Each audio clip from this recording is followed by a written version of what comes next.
Akşam bu halde kulübe nasıl gideceğim ben ya? Abi anlatırız hocaya durumu. Ya bizim suçumuz değil ki. Hayvan gibi saldırdı herifler. Öyle oldu hakikaten. Hı? Klaus arıyor. Merak etmiştir seni. Selam Klaus. Ne haber? Ne? Ne diyorsun Osman oğlum gitti mi? sen? Anladım. Okey, Tamam, okey, tamam, anladık. Osman, Tamam. okey. Oğlum ne oluyor? Mete ne oluyor söylesene. Mete ne oluyor anlatsana. Abi polis seni arıyormuş. Okula gitmişler. Evinin adresini sormuşlar. Her yerde seni arıyorlar oğlum, her yerde seni arıyorlar. Nasıl ya? Ne yapacak oğlum polis beni? Dün kafasına vurduğun çocuk yoğun bakımdaymış. Nasıl ya? Nasıl oğlum çok mu kötüymüş? Bilmiyorum abi, bilmiyorum. Ben bittim. Adama bir şey olursa ben... Önce onlar saldırdılar. Bak hepiniz gördünüz. Mete halime baksana az kalsın öldürüyorlardı oğlum beni. Kardeşim bak kusura bakma. Özür dilerim ama gitmen lazım.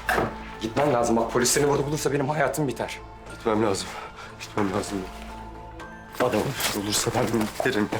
Biterim. Bak sakın eve gitme abi. Polisler orada olabilir. Sakın Kerem.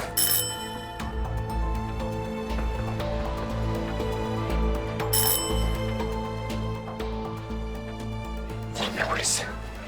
Açma. Mete açma. Kerem açmam lazım.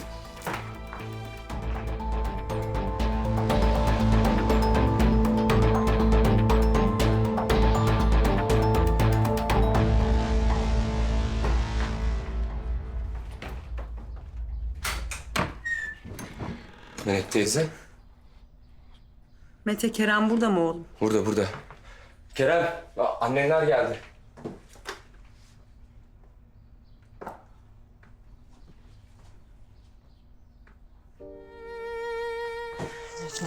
Kardeşini tut burada bekle. Kerem? Anne yemin ederim benim bir suçum yok. Onlar saldırdılar. Gol attım diye yaptılar. Yemin ederim maçı kazandım diye yaptılar. Yavrum nasıl kıydılar sana bu kadar? Yavrum. Allah'ım ben ne yapayım? Nerelere gideyim? Çok acıyor mu yavrum? Dur. Anne, Hastaneye gidelim. anne bittim ben. Bittim mahvoldum. Polis beni arıyormuş. Ararsa arasın oğlum. Ne korkuyorsun? Biz kendimiz gideceğiz zaten. Kaçacak değiliz ya. Sana bunu yapanların hesabını soracağız. Olmaz gidemem. Kerem'im ne demek gidemem? Bunu yanlarına bırakmam. Öldürün diye vurmuşlar yavrum sana. Bunu yapanlar hesabını verecekler. Anne. Kavga ettiğim adam hastanedeymiş. Polise gidersek beni içeri alacaklar.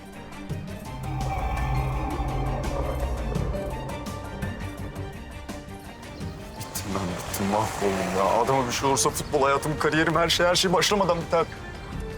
Anne vallahi ben bu sefer bir şey yapmadım. Bu sefer masum. O da geldi bana çattı ya. Anne. Annem, güzel annem. Bir bak bana, bir yüzüme bak. Ne olur susma, sus. Anne bir şey de ya.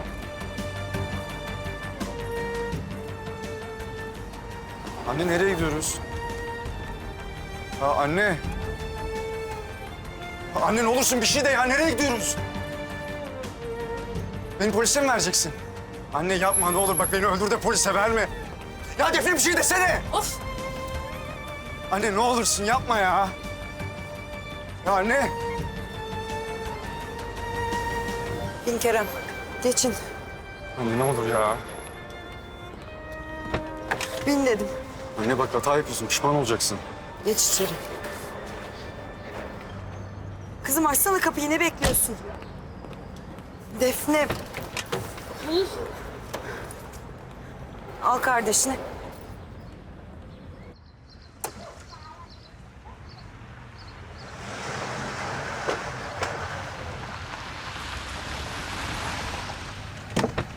Biraz bekleyin lütfen, geliyorum.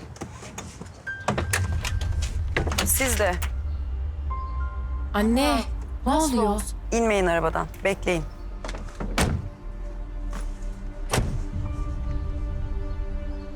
Hapse attıracak beni.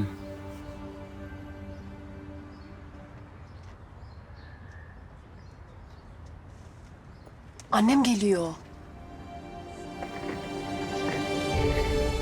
Valizimi bile hazırlamış.